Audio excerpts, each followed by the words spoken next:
Good morning, dear students. My name is Dr. Shuaib Mohammad Bhat. I am working as Assistant Professor in the Department of English at Institute of Aeronautical Engineering, Hyderabad. Today in this video lecture, we'll be having question bank discussion on writing skill. Writing skill is the last unit, is the last module, that is module 5th in your syllabus. So far we are done with the 4 modules. We have discussed all the 4 question banks on module 1, module 2, module 3 and module 4. We discussed these 4 modules. I discussed the question bank on reading skill. I discussed the question bank on writing skill, speaking skill. I discussed the question bank on vocabulary and grammar.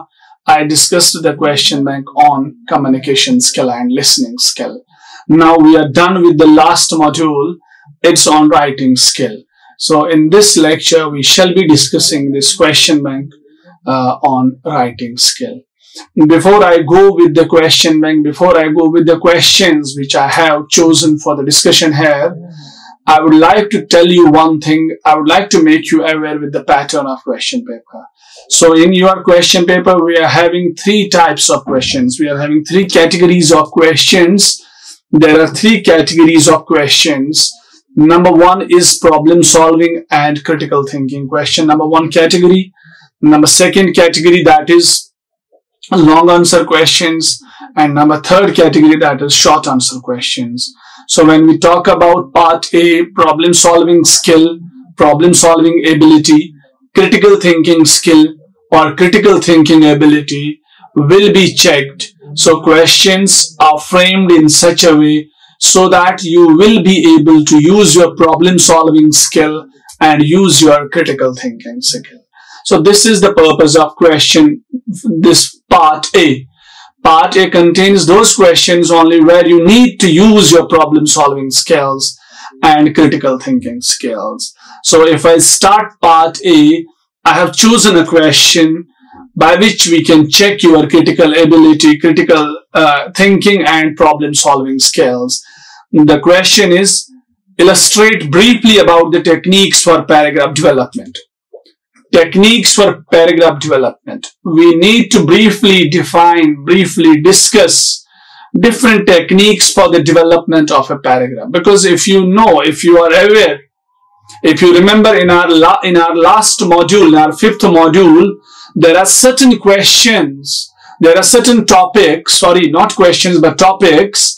There is a topic which relates with the paragraph writing, like how to write the introduction to the paragraph, introductory sentence or topic sentence, conclusion of paragraph. So we have this paragraph writing here. Now the question which I chose to discuss with you is techniques for paragraph development. Let's see what are the different techniques for paragraph development. So paragraph development, it involves organizing and presenting ideas in a coherent and logical manner. So when you are writing a paragraph, so there are certain rules. Paragraph writing, as I told you when we were discussing paragraph writing in the classroom, so I told you that paragraph writing is different from essay writing. It is different from writing composition. It is different from writing other stuff, different from writing letters and these applications, different from writing different essays. It has its own structure, own pattern, own rules. Like, see, for every essay, for every composition, for every topic or for every other form of writing, you see there is a different paragraph for introduction. There is a different paragraph for body, then different paragraph for conclusion. So there are different paragraphs for all these things. But here, when it comes to paragraph writing, we do not have separate paragraphs. No separate paragraph. We do not have separate paragraphs, I mean for introduction. We do not have separate paragraph for body. We do not have separate paragraph for conclusion. It is a complex whole. It's a single paragraph where one sentence plays the role of topic sentence. We do not have introduction, rather we have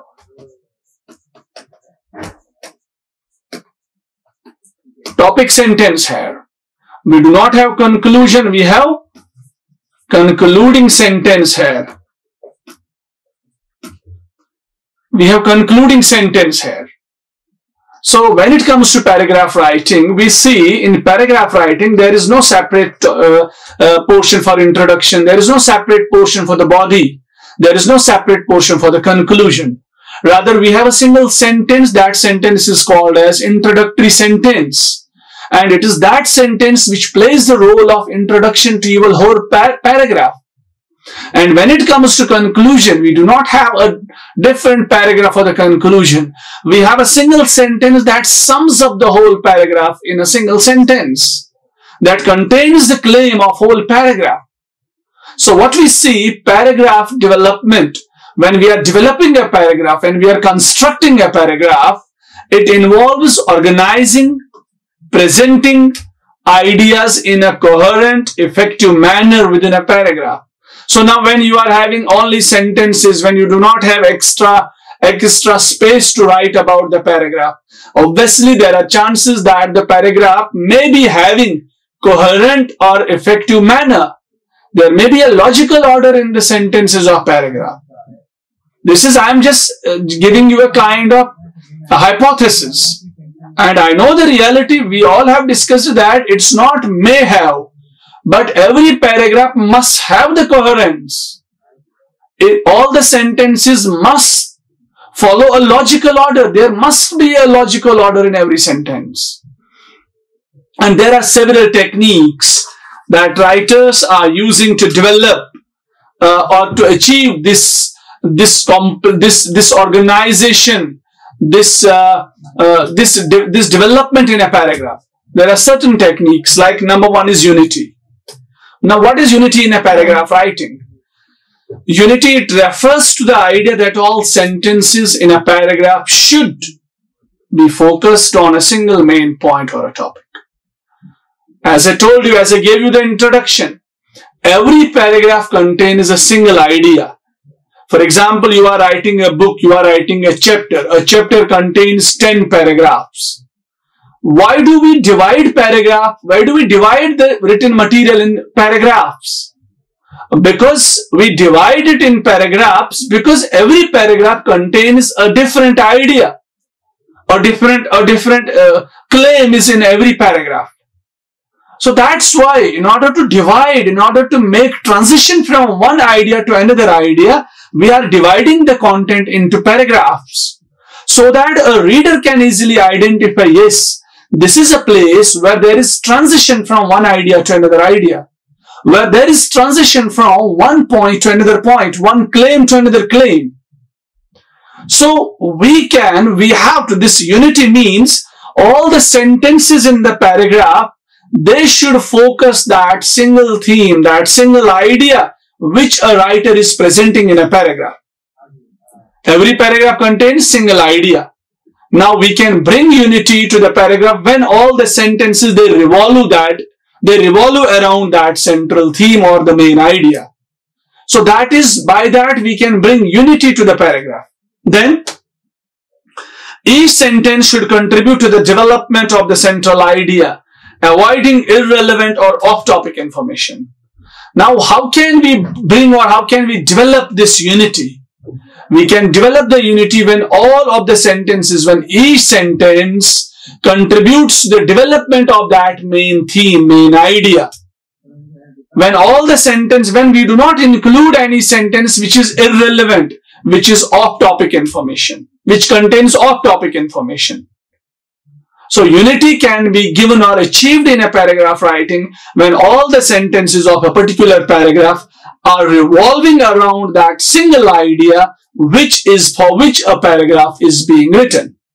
By doing that, we can bring what? We can bring unity to the paragraph.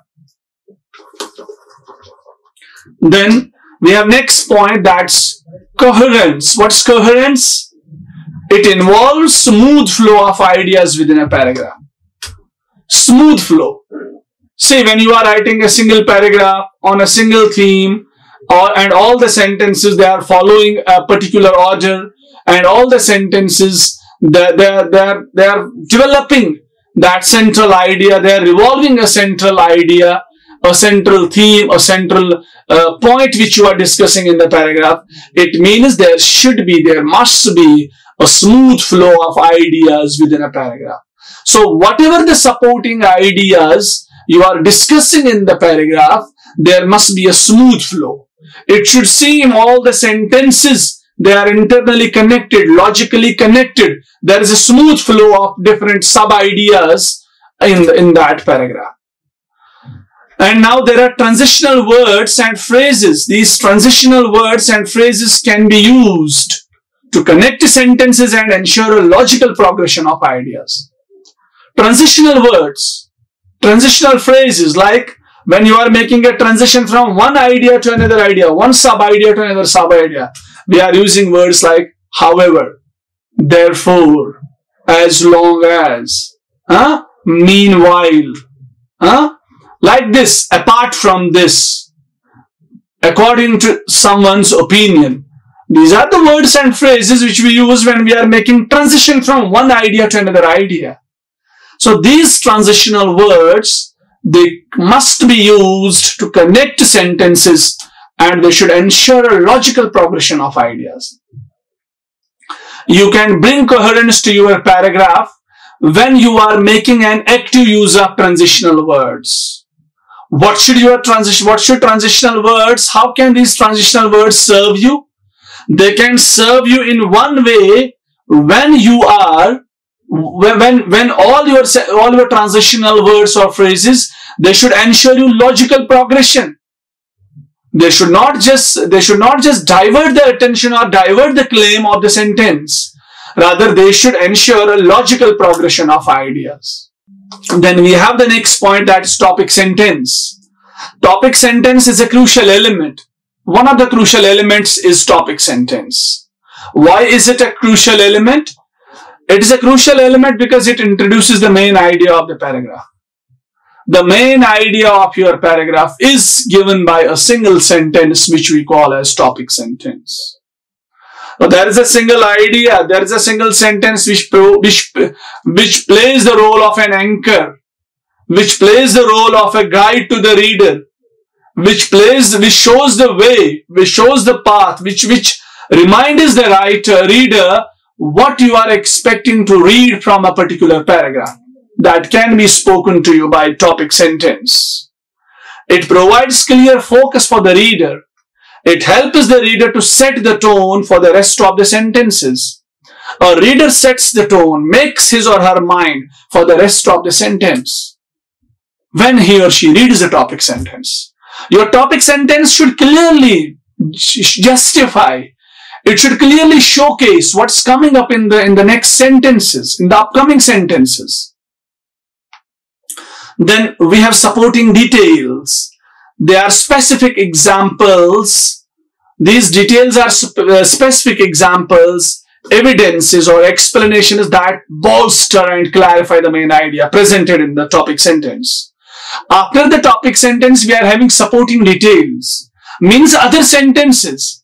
Like there may be any evidence, you may be including any data, you may be including any example, you may be including any reference, you may be including any explanation in your paragraph, you may be including any figure in your paragraph, any number in your paragraph.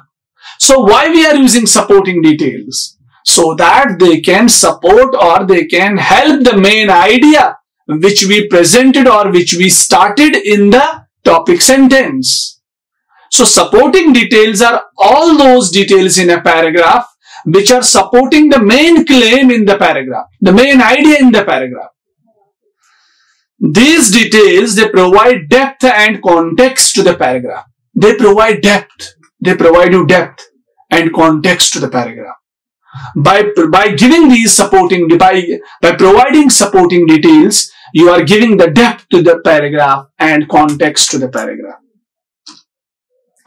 Chronological order. What is this chronological order? It means to present information in a chronological order, which means organizing details in the order in which they occurred. And this is very important, you need to know. If you are discussing any narrative or if you are discussing any historical account, any historical event or incident, Now you are writing a paragraph on that thing. So you have to follow the chronological order. First thing is, all the paragraphs, they follow the order. Every paragraph is following a particular order, a sequential order. Everything is logically connected there. Now you are talking about any historical account, any historical incident, or any narrative you are discussing. So obviously when you are giving the details, for example, we are talking about Indian freedom struggle. What are the different movements which Indian nationalists have taken throughout a particular duration of time in order to get freedom from the Britishers, from the oppressors, from the foreign rule? So you cannot give these details in some rearranged order, in some random way. So you have to follow a chronological order so that your readers can easily understand, yes, this is what happened first. This is the date when Battle of Plassey was held, when Battle of Panipat, Battle of Buxar, different battles. When Gandhiji led different movements. Salt March or something else. So we need to give all the details in chronological order. Then we have spatial order.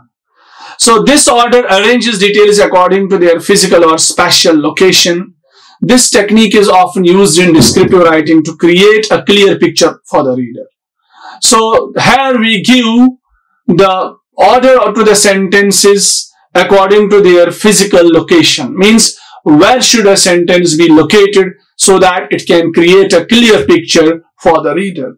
Then logical order is arranging information in a way that makes sense to the reader. Logical order. The information should make sense to the reader. It is not like you are arranging the sentences. First you are putting longest sentences, then longer, then long sentences. No, that's not the order. Logical order means when the information is being given logically, when the reader can develop or make sense to when your written material can make sense to the reader. Then comparison and contrast. What's comparison and contrast? This technique involves examining similarities and differences between two or more items or concepts. When we are trying to compare and contrast two or more than two ideas or concepts, and it helps to highlight key points and make the paragraph more engaging. By doing comparison or by making comparison and by making these contrasts, we can highlight key points and we can make paragraph more engaging. Next point is emphasis. What's emphasis? It involves giving importance to certain words, phrases or ideas within a paragraph. So emphasis means to give more preference to certain ideas or phrases or words or ideas in a paragraph. And there are techniques like italics, bold text, or placing key information at the beginning or end of a paragraph can be employed. So how can you make a reader to pay emphasis on certain portion, on certain phrase or idea? By italicizing it, by making it bold-faced text, or sometimes we are placing the information at the beginning or at the end of a paragraph for the sort of emphasis. Then repetition. Repetition can be used for emphasis and reinforcement of key ideas. You can repeat certain ideas, you can repeat certain words for the purpose of this reinforcement and for the purpose of emphasis. Some key ideas, you can repeat them. And care should be taken, extra care should be taken not to overuse repetition. It should not be the overuse of repetition, but strategic repetition can enhance understanding. Your repetition, it must be strategic repetition so that it can enhance understanding of the text. Otherwise, it must not be such a repetition where your readers may get irritated by your written stuff. Because when you are overusing any phrase, any word, any sentence, any idea, it can make somebody to just leave your text after reading a small portion of your text. So this repetition, it should be strategic repetition so that you can enhance your understanding. Then concluding sentence. What is concluding sentence? It is similar to the topic sentence. As the topic sentence introduces the paragraph, makes you to understand the paragraph, concluding sentence it summarizes the whole idea of the paragraph and it provides closure. And you get to know, after reading the sentence, you get to know that this is the end of the paragraph. So it reinforces paragraph's purpose. It tells the reader the purpose of the paragraph. It sums up the purpose of paragraph and it prepares the reader for the next sets of ideas. And it just at the same time, it prepares the reader for the next paragraph or for the next idea. So I would like to conclude that by employing these techniques, writers can easily or effectively develop paragraphs that are clear, coherent, and engaging for the readers. So by developing all these details which I discussed in the previous slides, a writer can be aware to develop a paragraph which is clear, which is coherent, which is engaging for the reader. And the choice of technique, it depends on the type of writing, the purpose of the paragraph, and the overall structure of the piece. Now, the choice of technique, which technique are you employing for writing a paragraph? It depends upon the type of writing, which type of writing you are writing, purpose of the paragraph, and overall structure of the paragraph. Then the next question is, discuss the format of a formal letter. So we all are writing letters. We know formal and informal letter. Informal letter is a letter which we are addressing to any of our friends, relatives, family members. But when we talk about the formal letter is an official letter which we are sending to any organization, to any office, to any department, to any official, to any office bearer. He or she may be our maybe our boss, or maybe our subordinate, maybe superior in the rank, or maybe inferior in the rank. So these letters are called formal letters. Every letter is having a different format of writing. Now we will be discussing the format of formal letter. Formal letters, they follow a specific format to ensure clarity, professionalism, and a well-organized structure. A letter has to ensure clarity, has to ensure the professionalism, and has to show the well-organized structure. All these elements can be achieved while following the format when we are writing a letter. Now here is a typical format for a letter writing. First, when you are writing a letter, first comes sender's address. If you are writing a letter, the first thing at the top, you have to write the sender's address. You are sender, you have to write your address. So your address should be placed at the top left corner of the letter. So this is the left corner. If this is a page, consider this is a page. So here you can write your address. This is the left corner of the page. So first comes sender's address. Then after sender's, then what does sender's address contain? It includes your street address, city, state, and zip code. Means your exact address, so that if the receiver of the letter writes you back, he or she should not feel it, or he or she should not get confused by your address. And your address, your letter, the response of the receiver should reach to you at that address. Then we need to skip a line or leave a line after our address. Then we are supposed to write the date. Now how can we write date? So date on the line below your address. Below the address we have to leave a line, and then below leaving a line we can write the date, and it can be written in various formats like January 1st, 2023, like this. Or you can write like this. Or you can also make it like this.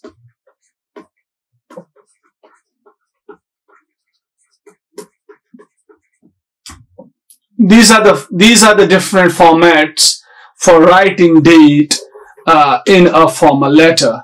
Then, so the date is usually it's left aligned or centered. We cannot drag this date to the center. We have to write it on the left side. Then recipient's address. Then the receiver's address. Below the date or beneath the date, we are writing receiver's address. So for that, we need to skip a line. After the date, we need to again leave a line and then write the receiver's name, title if he has any title. If he or she works in a company, write the company's name or organization name if it is applicable. Then address means the place of that company. And it's important to include the full name of recipient. The recipient's title, if you know, it's better to write that in your address.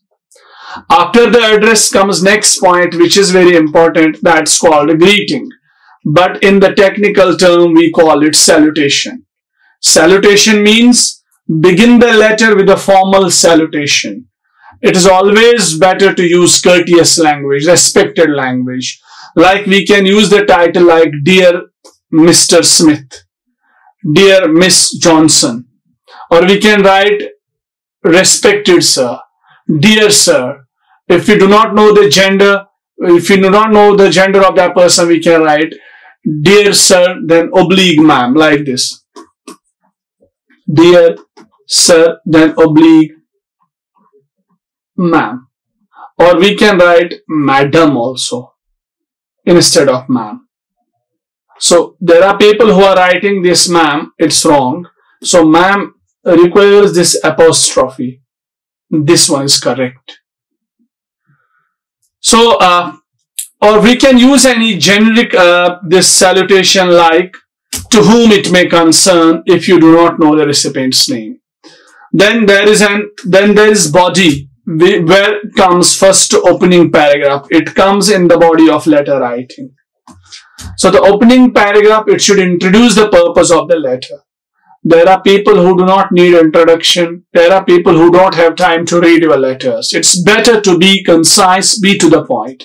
So in the first paragraph, it should contain who is writing and why are you writing. The purpose of the letter. Clearly state the reason for writing and provide any necessary context. We should clearly provide the reason for writing a letter in the first paragraph only. And we can also provide any necessary context. It's always important, as I told you, be precise, be concise and to the point. As I told you, people don't have time to read our letters. If they read it, it's good. We should acknowledge that thing. If they read our letters, so for making our letters having an impact on the reader, it is important to be concise and to the point. Then we have body of letter. Body of the letter, there we have another point. After introductory this paragraph, we have next part in the body of the letter. That is, it should contain the main content. Your body should contain the main content, where you can elaborate on the purpose, provide details and support your message. So your body should contain the main content, where you can elaborate on the purpose, where you can easily elaborate on the purpose, why you have written the letter, where you can provide details and where you can support your message.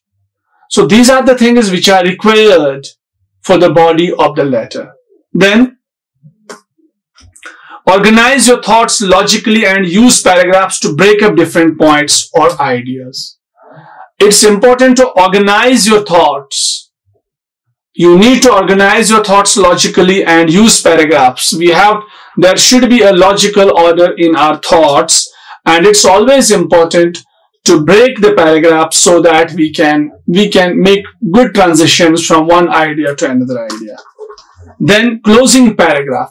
Summarize the main points of the letter in the closing paragraphs. Summarize the main points of the letter in the closing paragraph. Mention any action is required or requested and express appreciation if applicable. We need to summarize the main points of the letter in the closing paragraph. And what favor and the favor which we want from that person, we should make a request regarding that favor in the last paragraph. And it's always important, it's always better to express your appreciation if applicable in the last paragraph only. Then there is complementary clause. Complementary clause means for there we need to choose closing phrases which are formal, like sincerely, yours truly, like best regards, and we can finish them, and these clauses, they are followed by a comma. Then signature. We can skip about 4 lines after complementary clause. We need to leave some lines. It's always better to leave a single line. And for your signature, then we can draw our signature. We can type our full name below the space for the signature if the letter is not handwritten. So we can also write the full name. Enclosure, if we want to enclose anything, so if we are including any additional document, we can mention them by writing enclosure or enclosures, and below your typed name, below our name, we can include those enclosures. Postscript, it is optional, it is not necessary. If we want to add any extra information, that's not part of the letter, part of the main body, but is still relevant, you can include it as a postscript below your signature. We can include it below our signature. Then the next part is long answer question. Here I would like to just discuss on writing introduction and conclusion for any piece of good writing. How can we write introduction and conclusion for any good piece of writing? See, I would like to tell you, writing anything which is compelling or writing a compelling introduction or conclusion, it is essential for any piece of good writing. When you are writing a good piece, obviously it cannot be a good piece of writing if it does not have a good introduction and a good conclusion. So these are the two sections which frame your content, providing the reader with context, purpose, and satisfying resolution. There are many readers who read your text only when you are having a compelling introduction. So sometimes your whole text is being checked by your introduction. There is another group of readers who only read your conclusion because they know all the main information is summed up in the conclusion. So these are the two components of your text which are going to showcase your writing skill, which are going to tell people what is dumped in that written text. Now here are some tips by which we can write effective introduction and conclusion. Number one is, for introduction, it is hook the reader. Hook the reader means begin with a captivating hook that grabs the reader's attention.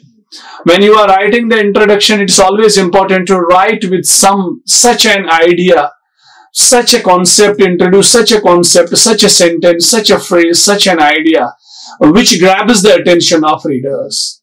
And it could be a question or it could be a surprising fact or a quote. Because these things are a brief anecdote. These things can spellbound the attention of the readers. And by these things, you can make your introduction compelling.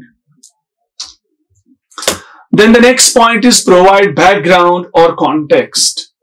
We should always offer relevant background information or content. When we offer relevant background information or context to the reader, it helps readers understand the subject matter. So when we are offering this background or context in our introduction, our readers find our text interesting, and there are chances that our readers may read our text. And by offering these things, by offering background and context, we can create a compelling introduction. Thesis statement. So you need to present a clear and concise thesis statement that outlines the main point or argument of your piece. Whatever you are writing, it's always better to include that thesis statement, the purpose of your writing, because your introduction is going to be a guide to your readers. It is your introduction which explains to your readers what are the different things you are explaining in that written stuff, in that written material. So thesis statement is one of the main points which a writer should include in his introduction or her introduction. Outline the structure. It's always better to outline the structure, because when you are giving the whole structure of the written text in your introduction, so your reader gets a sense of how the information will unfold and help them follow your logic.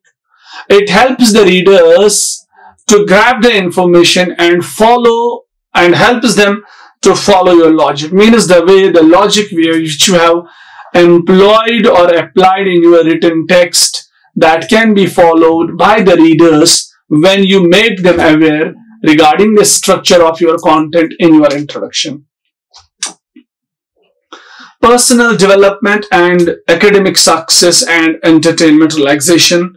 So these are the things. Transition to the main body. Smoothly transition from the introduction to the main body of your writing. So you should follow good transitions in your written material. When you are providing the transition from introduction to the main body, it also helps you to build a compelling introduction. Your introduction can only be compelling when it contains a smooth transition by which you can guide your readers to transit from your introduction to the main body. Then we have conclusion. So what are the different things which you should keep in your mind in order to make your conclusion compelling? So summarize key points. Now first is summarize key points. It's always important in order to make a compelling conclusion, in order to write a compelling conclusion, to recap the main points or arguments presented in the body of your writing. When you are presenting anything in the body of your writing, it's always important you need to conclude that in the conclusion. Recap them, revise them, sum up them, and summarizing the key information strengthens the main message. When you are summarizing, when your conclusion contains the summary of the main points, so it's in other ways reinforcing the main message. And we should avoid introducing new information in the conclusion. Be aware, you cannot introduce new information in the conclusion. Restate the thesis. So, reinforce your thesis statement in a slightly different way. It's important when you are restating your thesis statement in the conclusion. By that, you are reminding the reader of the central message and the purpose of your writing.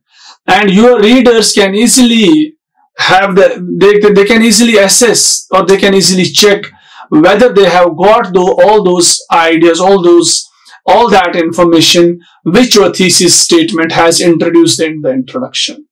Provide a resolution. Your conclusion should offer a resolution or a clear takeaway for the reader. So it should provide a clear takeaway for the reader. What do you want them to remember or act upon after reading your piece? So what do you want your readers to remember or act after reading your writing? So your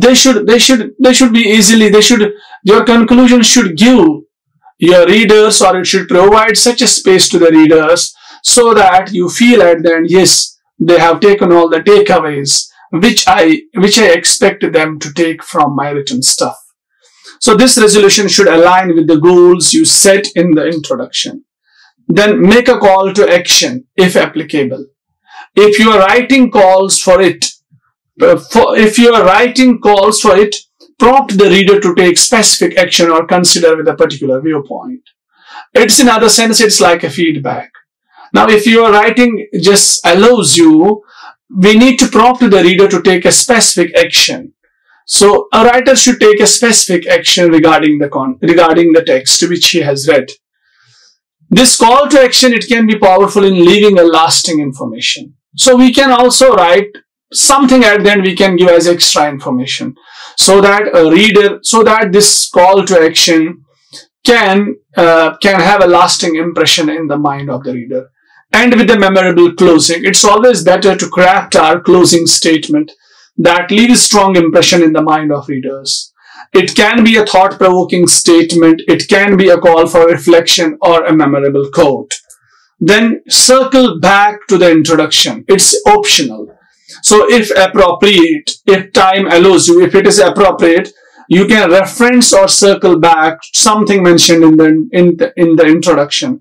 You can make a claim to that thing which you have introduced the introduction. This creates a sense of completeness and unity.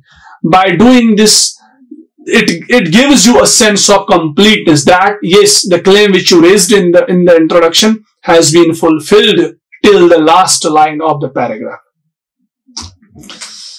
Now, tips for both introduction and conclusion. There are some tips which are useful for both introduction and conclusion.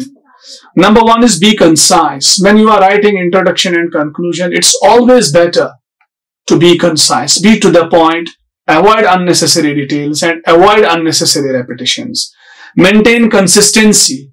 It ensures that the tone and style of your introduction and conclusion align with the rest of your writing. So consistency here means your introduction and conclusion, the tone which is there in introduction and conclusion, it should align to the rest of your writing. Engage the reader. Engage the reader's emotions or intellect. Encourage them to think, reflect, and take action based on your writing. It's always important for writing introduction and conclusion to engage the reader's emotions or intellect. And we should encourage them to take some action. We should encourage them to think and reflect or take action based on your writing. Next point is polish and revise. We can edit and revise our introduction and conclusion so that we can bring clarity, coherence, and impact to introduction and conclusion. So these sections are, as I told you, they are critical to the overall effectiveness of your piece. Your writing stuff is being checked, or your written stuff is being checked by these two sections, introduction and conclusion. Now I'd like to jump to the part third, that is short answer type question. What are some common mistakes to be mindful of in writing? Some common mistakes which we should be mindful of when we are writing anything. Number one, there is grammatical errors. So we should be aware of all the grammatical errors. We should check our grammar, like subject-verb agreement, punctuation errors, misuse of tenses. One should be aware of these mistakes. Another thing is spelling mistake. There are many people who are sick of spellings. So we should be very mindful of the spelling errors, because if we are having some spelling mistakes, they downplay the professionalism of your writing. Then ambiguity. It's always better to avoid vague or this ambiguous language. It's always better to avoid ambiguous language and be clear, specific in our expressions. Wordiness. We should trim unnecessary words or phrases so that we can bring clarity and maintain the reader's interest. Lack of structure. It's always better to provide a good structure to your written stuff so that your stuff may contain logical flow of ideas. Inconsistent style. So we should maintain the consistency in our writing style, like tone, formatting. Redundancy. We need to eliminate repetitive statements or information that does not contribute to the overall message. No repetition is allowed in introduction and conclusion. Unnecessary repetition, I mean. Lack of proofreading becomes a mistake. When we are not doing proofreading properly, that becomes a mistake for overall written stuff. So weak transitions. Sometimes in our written stuff, we are having weak transitions where a reader cannot move from one paragraph to another, one idea to another idea. That's a common mistake which people are committing in their writing. Misuse of homophones. It's always important to be cautious about homophones. Homophones are the words that sound the same but have the different meanings. So their misuse can lead to the confusion. This is all for today's lecture. So I would like to stop here. If you want some extra information regarding the topic, you can go through these sources. You can use these sources. They will help you to understand the written material, the delivered material well. So this is all for today. Thank you. Thank you for listening me carefully. Like, share and subscribe. Hit the bell icon for more updates.